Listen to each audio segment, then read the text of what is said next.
Well, good evening. Thank you for joining me on my show. I'm Tara Rez, and today I am joined by my wonderful friend Wolfy Foxlow. Hello, Wolfy.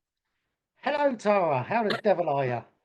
I'm doing very, very well. You drinking wine, red wine, but so cheers. Oh, it's Ribena, actually. I don't Oh, drink anymore. No, I'm lying. It's red wine. Cheers, darling. fantastic. Always, well, it is the evening, isn't it? And the nights are drawing in. Yes, they are. So I'm They are. really, really happy to interview you. You've been a busy boy. Yeah. You've been writing, haven't you? You got a new book out. Yes, Tara. Yeah. Well, God, it's taken me about 8 years to write this book. And I had long, like, memory blocks, writing blocks, they call it.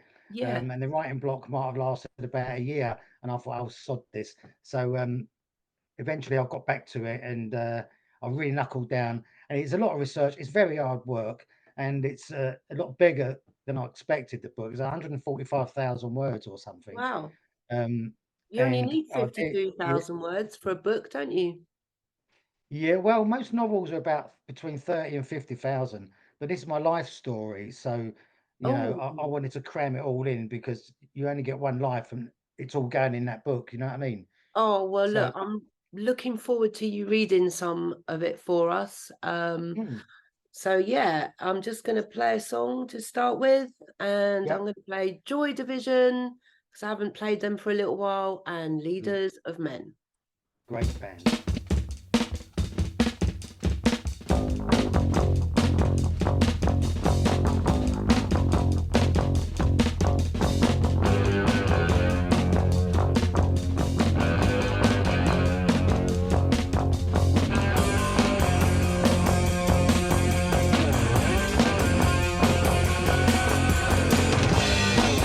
From some other's womb,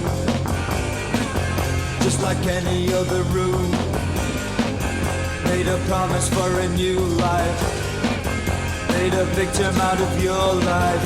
When your time's on the door and it drips to the floor and you feel you can touch, all the noise is too much and the seas that are sown are no longer your own. Just a minor operation to force a final ultimatum. Thousand words are spoken loud, reasoned up to fool the crowd. When you walk down the street and the sound not so sweet, and you wish you could hide, maybe go for a ride to some peep show arcade where the features are paid. A nightmare situation, infiltrate imagination. Smacks of past holy wars, by the war with broken laws. The leaders of men, born out of your frustration.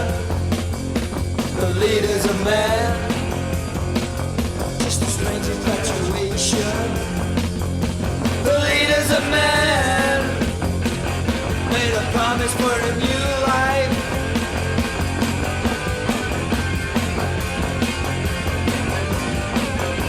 No savior for our sakes, to cross the eternities of hate. Self-induced manipulation, to cross over to my salvation.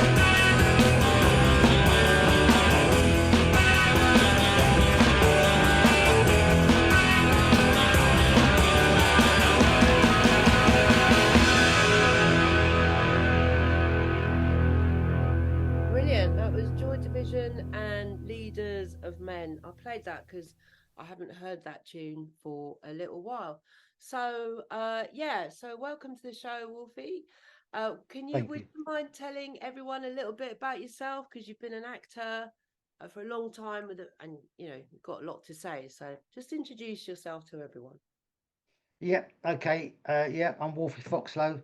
Um, I was born in the 1960s, uh, and I had a bit of a strange upbringing, really. Um, but my love for music has gone back as far back as I can remember. And yeah, I went through that phase of glam rock during the 70s, Um, then it sort of progressed into punk, and then I discovered the mod thing. So if the mod thing weren't about, I would have been a punk. That's without a doubt. You know, Wow. yeah, without a doubt, I would have been a punk. Anything like outrageous, you know.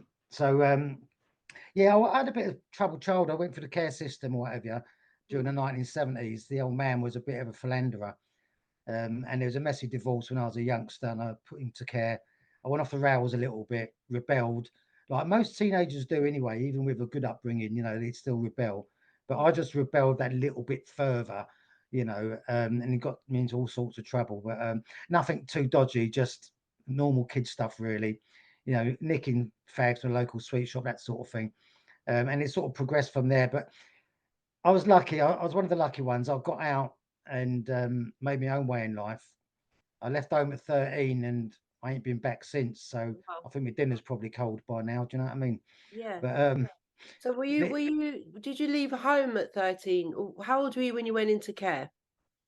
I left home when I was 12. Okay. Yeah. I ran Uh, away from home at 12, and then I had a full care order until I was 18. Yeah. Um, but I managed to get out. I secured myself a good job. I used to be a train driver, or a fireman, as they say, an assistant train driver. But I was actually driving trains at 16, off my tits on blues. Can I say stuff like this? You You know, can. You can. okay, I have to bleep out certain things for radio reverb, but it's YouTube, so as long as you don't say okay. anything political. Actually, hold it there because my cat is trying to get out. So okay. Sorry about that. Back again. I know that's all right. So you can sort of edit stuff out for YouTube or whatever, or for your radio show, Yeah, and I leave the have to full thing bleep in. out swear words, and so like tit is probably not cool for FM radio. No, it's true. But So that's should I keep fine.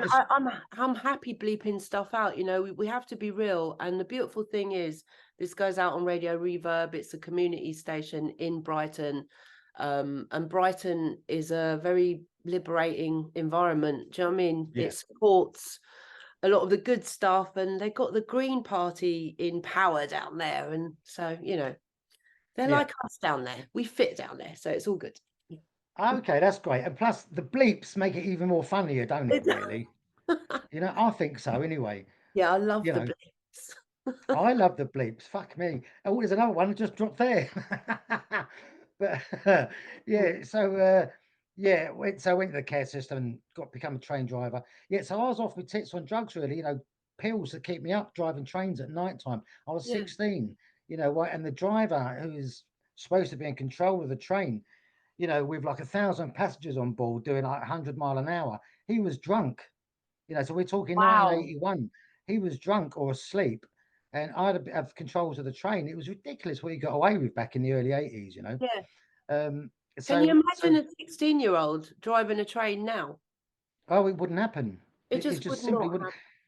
It's especially a young mod like myself that has just got out or still in the care system at the time, still rebelling, you know, hatred for authority, non-conformist, anarchist, if you like. You know what I mean? That was me through and through. I had a chip on my shoulder. I had a sack of spuds on my shoulder. You know what I mean? I was in You a were pretty, carrying a burden, my friend. yes, Tara, I was, you know. So they basically they released me out of care a year and a half early because of my shift work for British Rail. So I got out of that, and then I sort of made my own way in life. And then I discovered the mod thing just before Quadrophenia came out in 1979, and I was a mod, you know. So and when Quadrophenia came out, I thought, fucking hell. I mean, that was basically a film made about me. It's exactly what I thought. I rebelled against my parents, against work, you know, against the system. You Yeah. know, it was basically Quadrophenia is a film aimed at teenagers globally, regardless of their background. They've all got that attitude, haven't they? They think And they filmed in Brighton. and filmed in Brighton. Yeah, Yeah. exactly. So that was it. So I got out of care system, and then, well, it's all rock and roll from there on, darling. You know what I mean, it was a pretty crazy time, and you know, I tried to become a musician. I played a bit of bass, I played a bit of piano, but I was such a scatterbrain. I didn't have the patience to sit down and learn something methodically. I wish I did, of course, but I Yeah, made up for it in other ways in my life. To yeah. do with rock and roll. Um, But so you got yeah, so into I acting, left. didn't you? So you can't be I, that. You got into acting. You can't be that forgetful. That's the no, I got difference into in acting. remembering lines. I don't know how people remember lines. Well, I don't know how I remember lines. I can't even remember what I had for bleeding breakfast. But yeah, I mean, I should have got into acting a long time ago, but because I was too busy being a mod, and that was the centre of the universe for me, being a mod in London. At Okay. that time, I was very lucky to be alive in that period. So I was too crazy going out, shagging birds, popping pills, and getting on my scooter and causing trouble. Not causing trouble as such, but trouble followed us, you see. Yeah. Mods were hated by the casuals, the skinheads, the punks. Everyone wanted to have a pop at us. So, we had to fight back, and we sort of got a reputation I didn't really deserve. But I thought everyone wanted to beat up the punks. well, it depends where you were in London, Wow, because really? yeah, yeah, of course, man. I mean, listen, I'm North London, I'm sort of Tottenham. Uh, and there was a lot of casuals around there. Punks were sort of phasing out by that time. You've got to remember that because punks Okay. came about in 76, 77, didn't they? Yeah. By the time Quadrophenia came out, which was 79, the punks were sort of edging out a little bit, and the That's mods and the skinheads were taking over. The mm, revival brought on revivalists of skinheads, suede heads, as well as a mod thing. So punks were sort of filtered out. But I remember going down Leicester Square to see McVicar when it first came out, a film by The Who. It came out in 1980, I think. And me and a couple of mods and my brother went down there, and there was a load of punks outside, and they beat the shit out of us and chased us out of Leicester Square. So I never got to see the McVicar at Leicester Square. Yeah. Oh, it was terrible, violent times. But you know what? As they say, that's rock and roll, right? there You know. was obviously a lot of social unrest. There was a lot of poverty amongst the youth, wasn't it? There was a lot of people had a lot of time on their hands, and I guess, belonging to a certain gang or a group had some kind of Yeah. unity. There was all that Well, going on. Well, there was a lot of that going on. Don't forget, we were still in Thatcherism then, so unemployment was at an all-time high of 3 million. There weren't a lot of work about. There was a lot of depression. There was not hardly any money about, especially for youths of my age. So we rebelled against that even more so. And the 1980s was a very violent time in London. Racism was rife. There was football on the terraces. There was always fighting there. The mods and the skinheads and the casuals. In London. But a lot of that got overshadowed by the press because of all the football hooliganism that was taking the headlines on the red top papers, Wow. So yeah, there was a lot of violent times. I had a few people that died, and some bad times, but there's the good times overshadowed the bad times, if that makes sense. You Can know. you remember a good time from back then that comes to mind? Oh, Oh, it's really well, hard, isn't it? I t- yeah. I mean, people tend to remember the negative stuff, but you True. know, Well, I won't it's ask you that. I'll wait for the book because you're going to read us some of your book in a minute. yeah. But can you tell us a song to play? That really touched you. Look, from back in the day or even now. Yeah, I mean, like I said before, before I discovered The Who in 79, I was into all sorts of rubbish, really. Um, and I didn't have any direction or anything to focus on. And then I discovered The Who and it just sort of blew me away. So I listened to the 1973 concept album, Quadrophenia. Um, and out of all them songs on there, I think it's an instrumental that moves me the most. It brings me up, it gives me joy, and it also reduces me to tears. It depends what mood I'm in. And that is Wow. The Rock by The Who. Wow. So this song has helped you in many occasions in different moods. I mean, that is powerful. Very, Powerful thing to say. yeah, very, very powerful stuff. Now, music's always moved me. I've had girlfriends in the past, and the first thing I ask them when I meet them is what sort of music you're into. To break the ice a little bit. Yeah. And the worst thing that I can ever hear is, "Oh, I like all sorts." I went, "No, but it must be something that really gives you goosebumps on your goosebumps." No, no, no, no. And so to me, fuck it, I haven't got anything in common with them, Yeah. you know. So when I try to explain to them that I've got this music that can bring tears to my eyes, that gives me hairs stand on the back of my neck, that gives me shivers down my backbone and the shakes to the knee bone. And if you haven't got that, Wow. then you're no good for me, girl. Jog on, really. You Yeah. know. Yeah. So Oh, the rock thank is, you. yeah. We're going to play it, The Rock Yeah. by The Who.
Wow.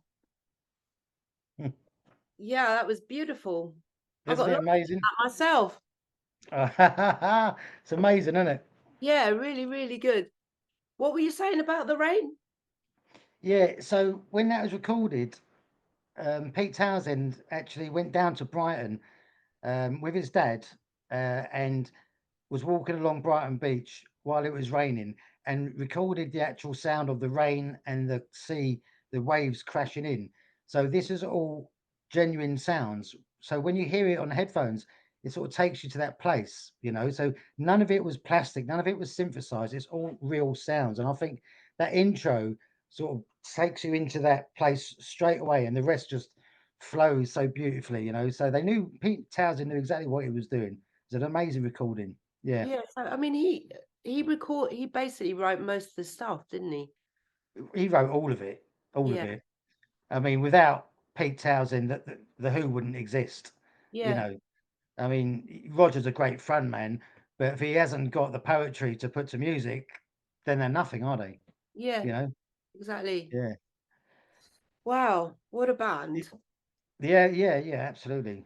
You know, and for me, that was the best band in the world for me. You know, like I said before, when I was in the care system, I had no direction or anything. You know, so and when I was I was forced to sit down and listen to that by one of the older kids in the home. Um, and it took me it's about 10 minutes before I actually got into it and realized that their songs actually mean something. You know, Yeah, there's a story behind everything. Pete Townsend's writing is actually writing about real life, his yeah. own personal experiences, you know. So, yeah, I mean, it's difficult to say which one is my favorite track. There's so many, but Quadrophenia is definitely my favorite album. It just blows me away. I never tire of it. It's Wow. amazing. He's genius. I You're love him. making me want to go and listen to the whole thing now. And that's the thing about albums, isn't it? These days it's all very much about Mm. singles, but the beauty of an album, something like that, it's like audio theatre. Audio theatre, that's a great way of putting it. Definitely, that is 100% Tara. Yeah. Yeah, I 100% We agree all with need that. a bit Without more doubt. of that in our life, don't we? Because everything is so visual. And Mm. maybe that will come back. Maybe audio theatre will come back. Let's hope so. You know, vinyl's coming back. Vinyl's coming back, yeah. A lot of people buy vinyl, and I know this really lovely couple, they're only like 21 and they're married already, and Mm. someone bought them a record player, and for fun in the evenings they listen to vinyl because they love it. Just love Yeah, that feeling. So yeah, who knows, it might come back. I'm sure it will. It all turns around in the end. The same with fashion, music, and it all comes around in the end. It goes full circle Yeah, and comes back. yeah, indeed. Mm. So, do you mind me playing some other music in between interviewing you? Let's I do like it. I like to support. I think these days, because I heard some ridiculous statistic about how many singles are released every week. So, it Mm. is important to support artists with the new stuff that they're creating. And 100%. Yeah. one of the bands that have just released something, Vice Squad. They've released an album called Battle of Britain, and Wow, that sounds good. I want to play one. Oh, I'm echoing. I don't know why. I want to play one of their songs. I want to play Battle of Britain. Um, Here we go. And basically, you can buy Vice Squad stuff on bandcamp.com. Didn't see this on iTunes, so I don't know if it's on iTunes or streaming facilities right now, but go on bandcamp.com and look up Vice Squad. Okay, so Battle of Britain pulls no punches in covering topics from austerity and factory farming to the pernicious influence of the mainstream media. Led by lies, lambs to the slaughter, tax exiles say who to vote for, Brexit, fake patriotism, and cognitive dissonance all get a good kicking too. So, talking about, writing about real life, I think Mm. I think that's pretty real life for a lot of people right now. So, yeah, this is Vice Squad and their song Battle of Britain. Beseated hypocrites, stand at the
was good. Battle of Britain by Vice Squad. Check them out on bandcamp.com. What did you think of that, my friend? I like that, you know. That's definitely got some oomph in it, hasn't it? You know what I She is mean? amazing lady, Becky Bondage. Yeah, Becky Bondage, amazing. We need new stuff out there at the moment because Yeah. the songs out there today, there's no substance to it, is there? Do you know what I mean? The kids have got absolutely fuck all to listen to. There's nothing that's really outstanding out there. And Yeah. a band like that, I think, gives us hope. Yeah. Yeah. Well, that's fantastic. Right. Well, Mm, that's a beautiful thing of you to say. I'm going to take mm. it back to you now and talk about more about you. So, Okay. Yeah, well, um, I've got a new series coming out soon. It's called Da Modfather, DA Modfather. wow. Yeah, and I'm lucky enough to have the lead role in that. It's going to be 7 episodes of it's an adult comedy about mods, and it's never been done before. It's a fresh, new, vibrant idea by Andrew Polivillo. He's a director, the creator, the writer. He's everything.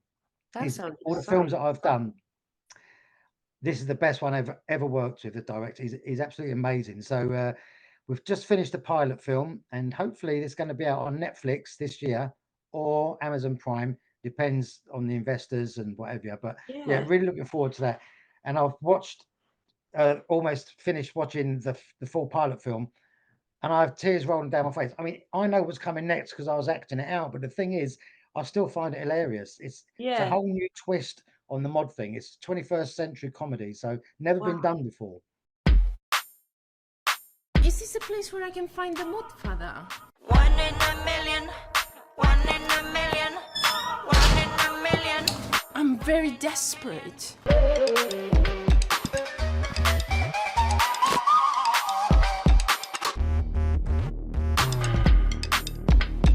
Hello, Modfather. There's a Fitbit in the bar for you. Could you just get out of the oven?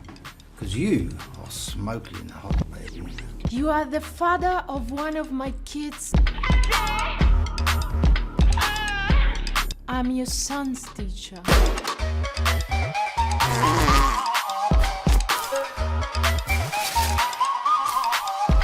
Found these pieces of rat shit lurking in the bushes outside. No, they're coming up to me, cause I'm just the kind of flower that's stinging from the beat, but the rhythms getting higher. Go, go, go, go,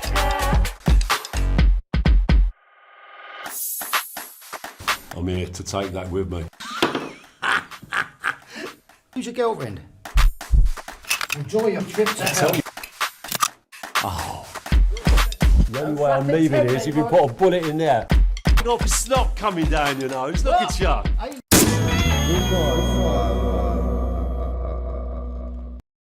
He has been a pain up my arse. I have that every morning. Oh my God, that is so good. That looks Cheers. really good. Oh, thanks. It's all filmed in 6K. You know, it's a professional outfit. Yeah, I'm sure it's going to go fast. Got all my confidence in it. Oh, flipping Nora. I mean, what's better, Netflix or Amazon Prime, or can't you Well, say? they're both, well, I can't really say off camera. No, but you yeah, can't really. They're all good at the moment. I was going to say they're both shit, but no, they are. They're all good. Up until the Modfather goes out on there, then it's going to become all of a sudden brilliant. Honestly, that looks really cool. Oh, thank you, Tara. Yeah, I'll tell. Mm. that looks like. Is there going to be a like a launch party or anything? Yeah, it's going to be a Always launch flagging a party. good party. Well, there's going to be a party to end all parties, Tara. Let me tell you that much, darling. You know what I mean? Hey, all X-rated stuff, of Wow. course. That seriously look. I'm so excited. It really, Oh, really, good. Oh, really please. looks good. So you're a multi-talented gentleman. Mm. I wouldn't mind hearing a bit of your book now, if that's Oh, not asking yeah, too much. I can read you a little bit. Okay, so let's just find quite a funny one and rather embarrassing as well, actually. It was there's this guy called Irish Jack, and he was the main man before that they actually got the Who off the ground. He was like the unofficial promoter. Yes, so Irish Jack was a great friend of mine. He is now. He has been for the past 20 years. He was the unofficial promoter of The Who. He was friends with Keith Moon. He was there right at the beginning in 1962, 63. He'd put up the posters and go to the record stores and know which stores to go to buy all the records so he could get The Who in the top 10 charts. He was one of those guys. And Doug Sandham, he was the original drummer of The Who before Keith Moon.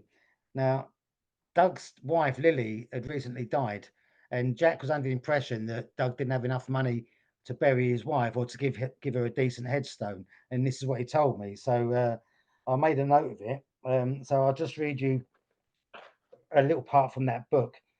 It was some time after that I heard that the news of Doug's wife Lily had passed away when Irish Jack belled me to say that Doug was skint.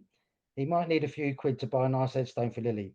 Now, Jack knew I had a few bob at the time, so he also knew that I would indeed help anyone out if I could, hence the call.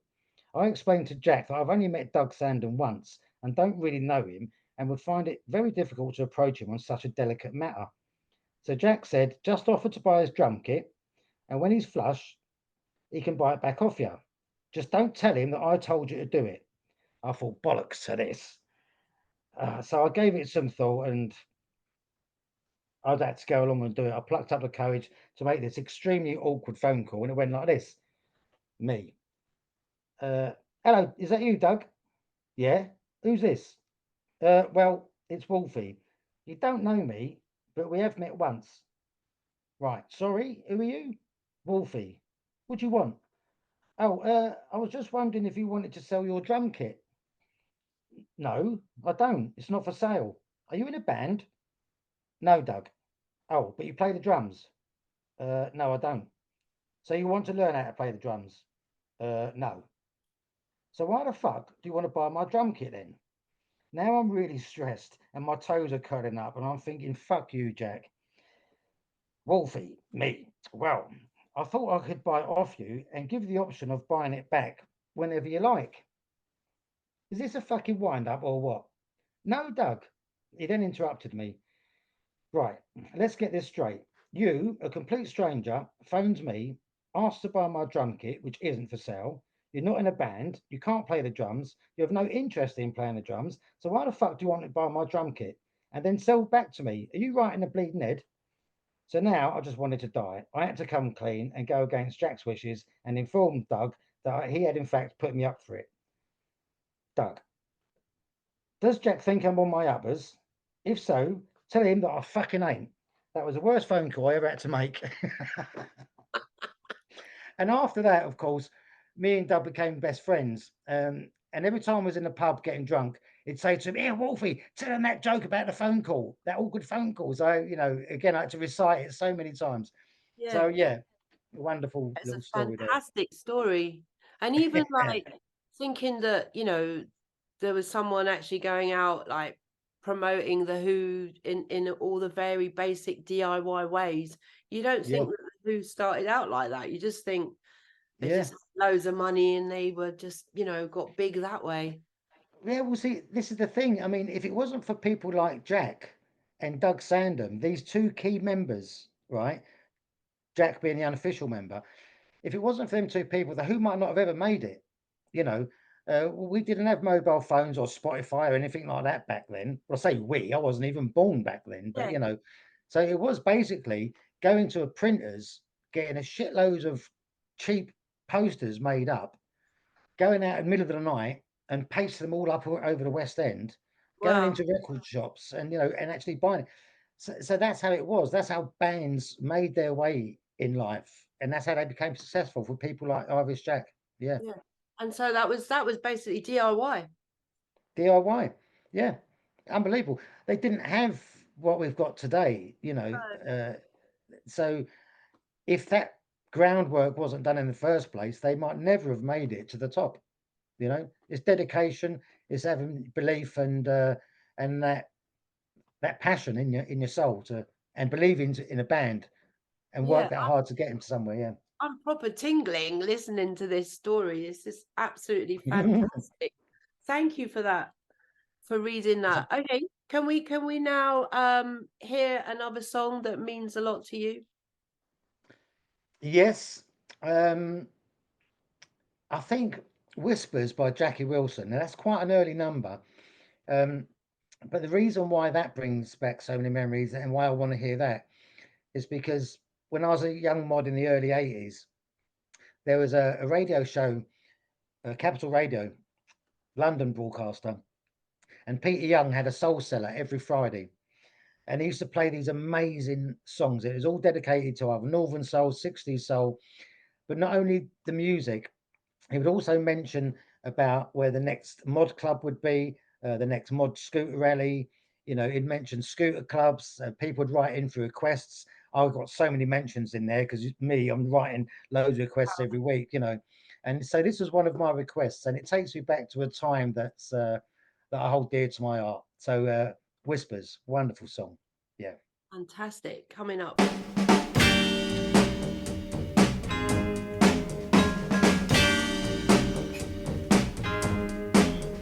The whispers get louder, calling your name. Peaches. The whispers get louder, calling your name. Peaches.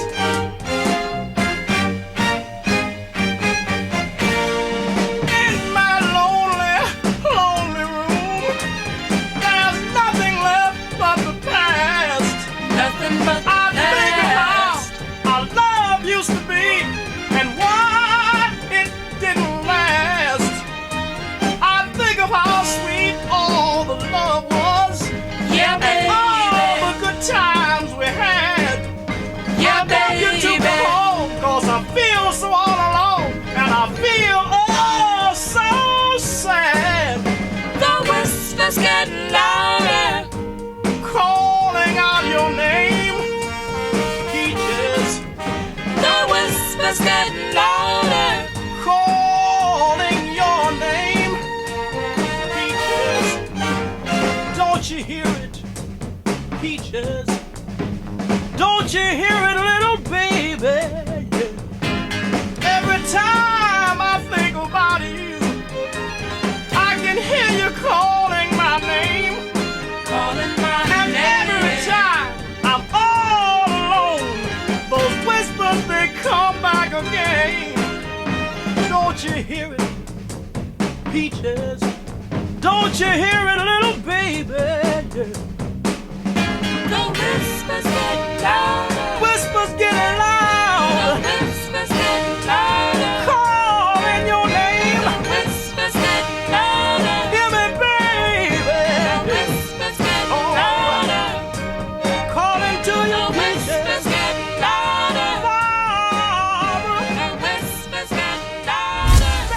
Baby. The whispers get louder. Hello, Sags.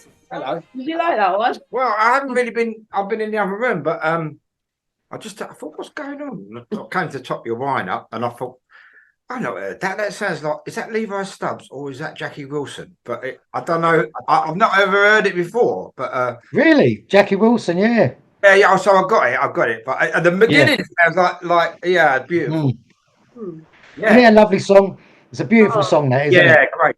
So that's quite rare, isn't it? Because I used to be a soul boy back in the day, quite a lot actually. A soul boy, but I was down. But this Northern Soul thing's coming back, you know. Yeah, it does feel like and so I was just going to get a record cut, and I looked at the website, and they're doing all these Northern Soul classics and like reprinting. Yep. Great. And I was just saying, well, you know, I was buying Blues and Soul at the time, so 74, watching Kung Fu movie, and in the back of Blues and Soul, they always had the Twisted Wheel, or they had the more Wigan Casino and stuff like the Free Belts and all this. And we used to look from the south and go like, what? And then some people start wearing two belts down there, and it's a big, big thing. But I really was that northern into the beach, you know, the top beats. But I was more into the. But anyway, so that really, I'm sorry I haven't been involved in the whole show. I was kind of just getting on in the other room. I've been through that's all right. bass line in the other room. Whatever you're cooking smells lovely. I'm cooking, but I'm doing bass lines as well. Hey, The bass lines smell lovely as well. excellent, fantastic. Yeah, no, we've started making this kind of, well, he's making spelt naan bread. Oh, nice. Yeah, amazing. So yeah, and yeah, because we don't eat, like, we're trying to cut out like processed foods and anything with sugar and chemicals, and like just really cutting it out. You'd be surprised how much money you save when you go in the supermarket. Yeah. And you Can't look eat good as most well. things. You I look think great. that's pneumonia. Oh, I lost 3 kilos just like lying down. oh, blimey. Well, you're doing something right, Tara. We can definitely get do you a little back show on. together as well. Yeah. I'd love Yes. It's fun. Well, We used to do it, and people used to come, but Yeah. these days, don't need it. Nah, let's do it, man. That'd be I great. really love that. I'm going to leave the door open. Ah. Nice one. Headphones on. I mean, I first met you when you were comparing the Polyfest. So Yeah. I hope you do come back on the show more often and chat. I think we'd like to follow your career in Da Modfather. So Oh, great. Thanks. That would mean a lot to me, Tara. It really would. Honestly, it would. it's a lot to me. Fantastic. All right, we're going to now shine a light on a new artist. Going to share that with you. There's a guy called John E Vistic. He's done a new EP called Humans Are Bastards. So That's true. That's very true. so anyway, yeah, multi-instrumentalist and award-winning London-born, raised in Australia songwriter John E Vistic plays a unique brand of punk, rock and roll, and alt country, described as filthy by Damien Sale of McCluskey and St. Pierre Snake Invasion. Musical influences include Jesus and the Mary Chain, Marky Ramone, Jesus Lizard, Cramps, Stooges, Bauhaus, The Birthday Party, Sisters of Mercy, Pill, The Cosmic Psychos, as well as contemporary acts like Idols, Mets, and Fontaines DC. So, yeah, good luck with your EP, John. We're going to listen to Humans Are Bastards right now.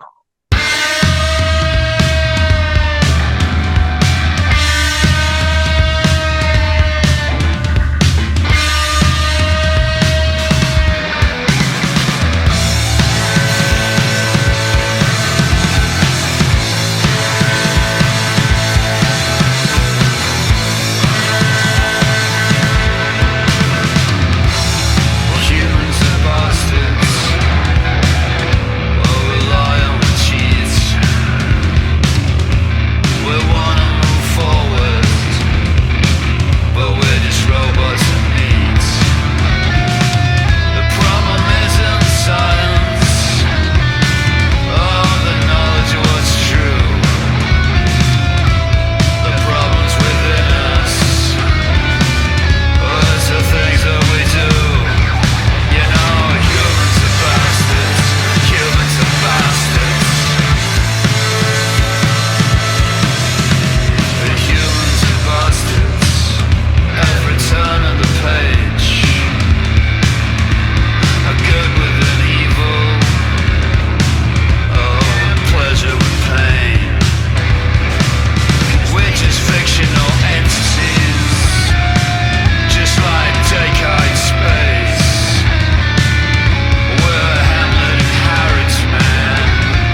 Wow, that was Humans Are Bastards by John E Vistic on the EP called Humans Are Bastards. Release date is 10th of November, and that is out on Deaf Ending Records. Deaf Ending Records. So, yeah, I enjoyed that. Did you? I thought that was mustard. That's what we need. You That's need what we're more looking at, baby. mustard. Mustard, mate.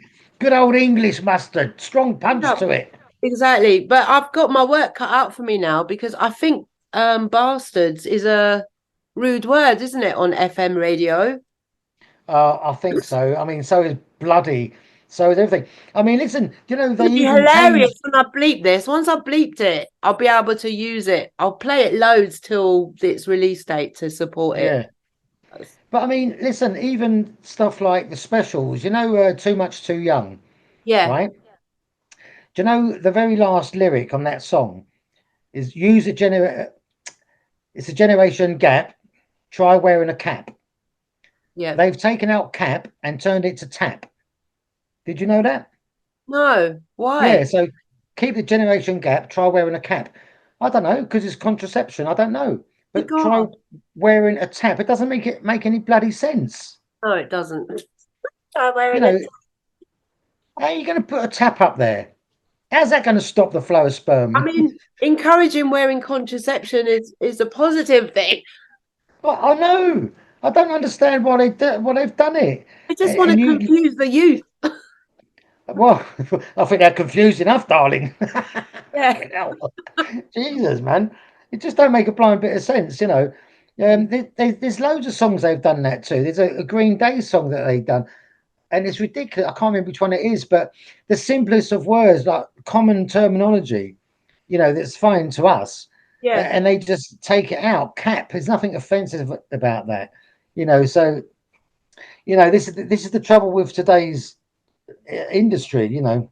Yeah, I mean, and the BBC, like radio, FM stations are kind of controlled in the old BBC radio kind of way. So Yeah, to make yeah, sure that Radio Reverb FM, 97.2 FM carries on holding their license, you have to bleep out these swear words because you're not allowed to swear. So yeah.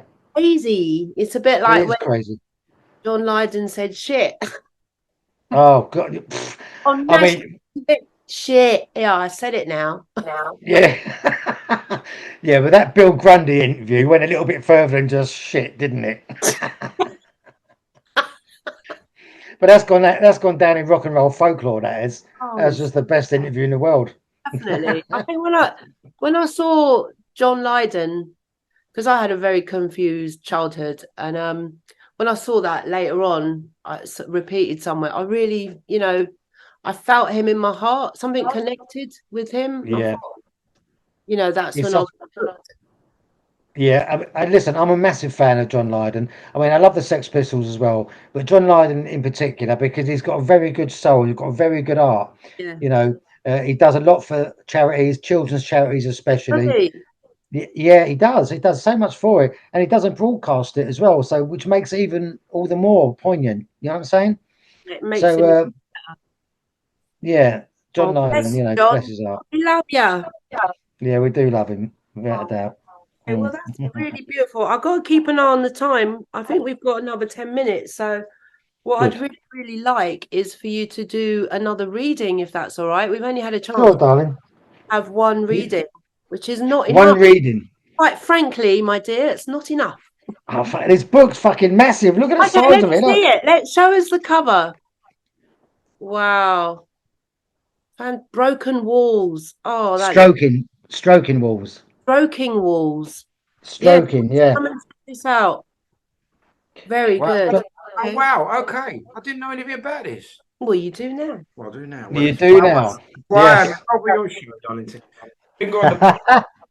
No, that's great, man. Oh, Thank you, mate. he's going to read a That means bit. a lot. Listen to it.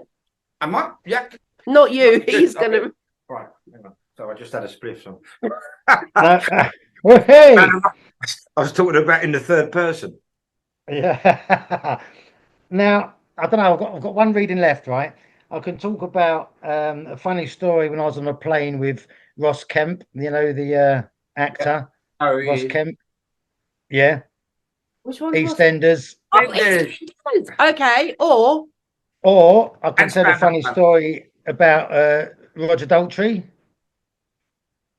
Well, yeah, I had nothing to do with it. it's can't we have both? We can have both. Ross All right. Kemp.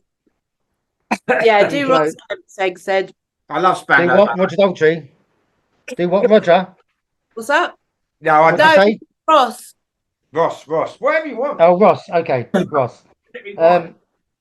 Okay, so let's Asian there. go. So I'll try and keep this as brief as possible. So never want to sit still for too long. The wife and I planned a trip away with the Townsends on February the 4th when we asked them where they wanted to go, and we decided on Mauritius, me and the Townsends. So we used the upgrades and we went first class. It's a 12-hour flight. We had a few bubbles in the lounge and then boarded the plane. There was someone that had a few more bubbles than most, and for once it wasn't me. I didn't know who it was at first, but I did recognise the bloke who was trying so desperately to get her into her seat. It was none other than Ross, the actor, TV presenter, EastEnders, Ross Kemp, on games, etc. It was getting into a right pickle. Her arms all over the place, his girlfriend's arms all over the place, and her tits fell out. So I rushed over to help and accidentally tripped over and found my face buried in between her huge bazookas. Not really, that bit's a lie, but I did write it. I was there. She was on another planet. I tried to divert my eyes, but simply could not. If this woman was not with Ross, she would have not been allowed anywhere near the plane because she was so drunk. Once in the air, I made my way to the bar, and after a while, Ross Kemp joined me, and we started chatting about his latest series, Ross Kemp in Afghanistan. I said, although it's very admirable you going out to a war zone and reporting on it, but my mate Blackie joined the army at 16 and volunteered to fight in Helmand province on Christmas Day. Now, you, Ross, are well protected out there. My mate is not. That makes him more of a man than you, right? He agreed. We sat there for hours drinking and having a laugh. And then I said, my mum thinks the world of you. Really, he said, because my mum thinks I'm a cunt. You might have to take that bit out and all. That's true. I mean, I know It's some. true. Yeah, great. 100% true, mate. Everything in my book is true. You know, it's all there. You know, there's so much stuff in it. So you'll have to get it. Stroke your walls. There Brilliant. we go, No, man. that sounds good. Because so you said Glenn with the Townsends, but obviously you work with them, and I mean I've been quite close to Pete, closer than some. You know, sort of weird. And although he knows who I am, but so when the guitarist of the Ruts died, I'd been sort of like seeing. One day I turned up to the Who gig at the. I got in and turned up at the Wembley, yeah. And I turned up at Wembley, went backstage, and someone goes speed, so I'm speeding off my head. And I'm backstage, and I go like to Pete, "What the fuck are you doing in a glass box?" This is true. What are you doing in a glass box? You know, and he was up to get his, I don't know. So I'm sort of, I said, "It's your band without you." And anyway, goes down in history. And then when our guitarist Paul Fox died, the obituary in the Guardian, they asked Pete for a quote, and he said, "Oh, you know, I really miss Foxy. You know, he helped me through a lot of hard periods." And it said, like, Foxy, Paul Fox, second from left. It was me. Oh. I died. And he said, "You know, he really helped me." Oh yeah, he said, "Foxy really helped me through a lot of." Oh fuck! Oh no! The left, you know. Yeah, that's good. Yeah, I don't see it. No, that's a great story, man. That is a beautiful story. Sounds like you should write a book as well. Well, yeah, I'm halfway through the first sentence as it is. Right. Excellent. Well, Wolfie, it's been wonderful having you on the show. And That's wonderful being here. we've enjoyably run out of time. So we've got time just to hear like where people can buy your book and how people can stay connected with you. If you can tell us that, and then perhaps introduce the last song that means something to you. Alda, we've had 3 songs already, right? No, we haven't had 3. We've only had 2. Didn't we play Graham Coxon? No. That was in the sound check. Oh fuck! I've just given it away. Excellent. Sorry, I'm halfway through a bottle of wine, darling. Oh dear. Darling. You can check me out on wolfyfoxlow.co.uk. Wolfy Fox on YouTube, all the platforms. They're all there. TikTok, I've got 3 channels on there. My book you can get on Amazon, Stroking Walls. But this last song, now I have to be careful what I say on this one. This came out in 2006 by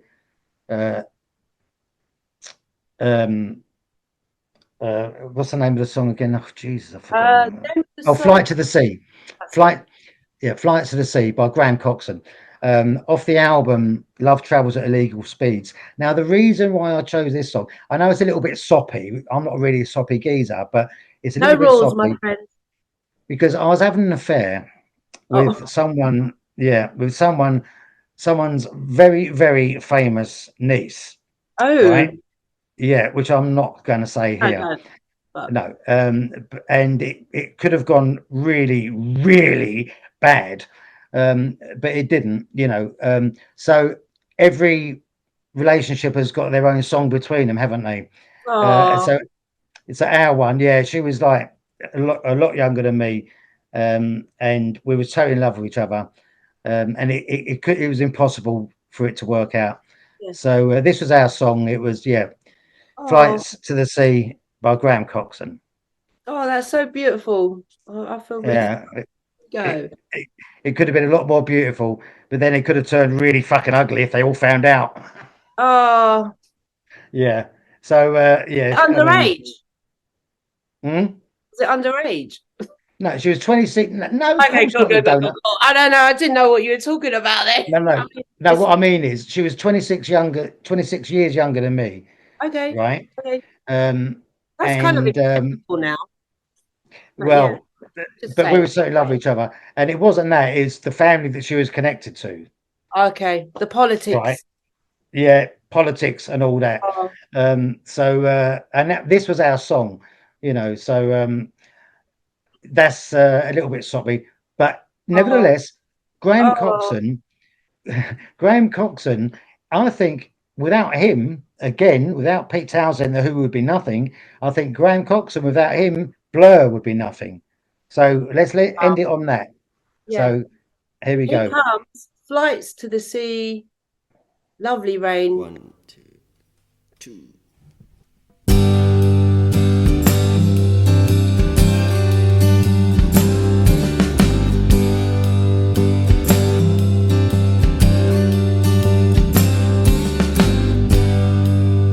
Flights to the sea.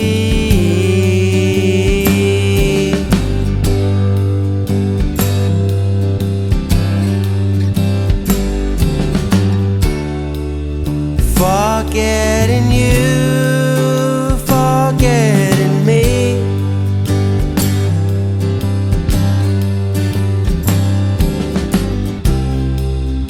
I wanna love you in the sand.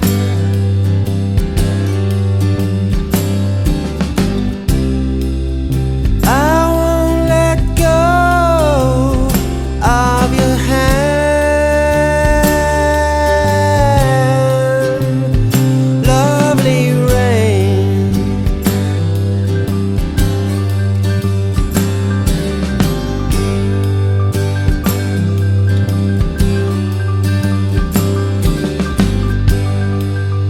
Flights to the sea.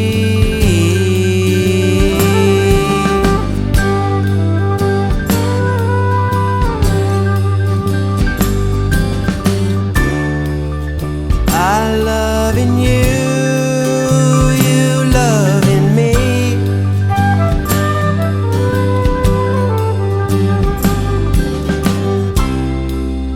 Though I might lose you to the sand,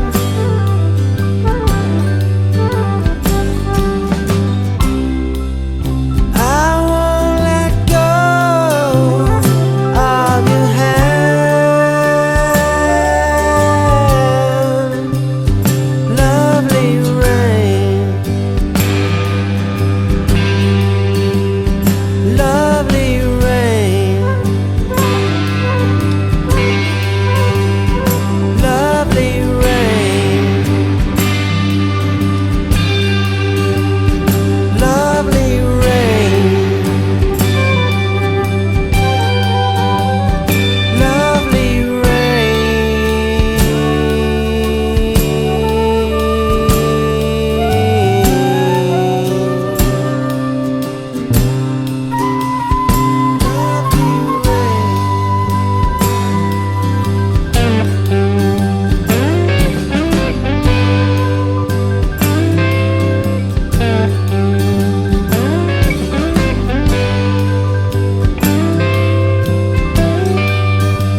that one. Well, that's left me with a really warm, gooey, lovely feeling. Who was that? I didn't get that. Graham Cox. There we go.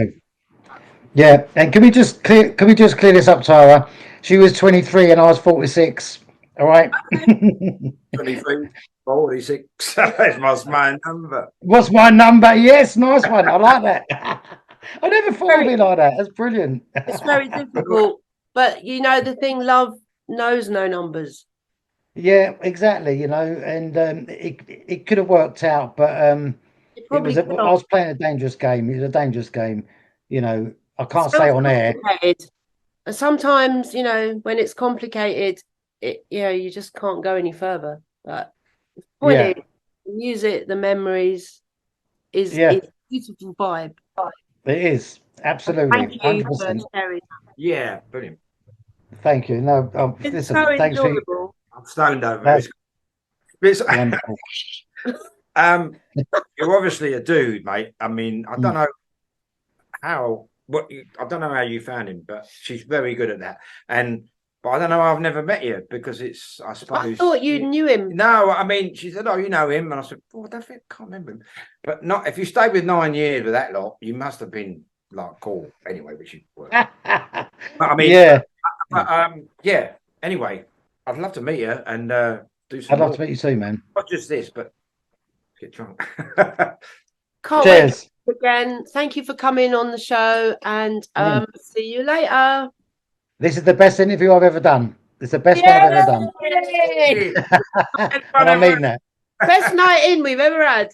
Hey! Rock and roll, baby.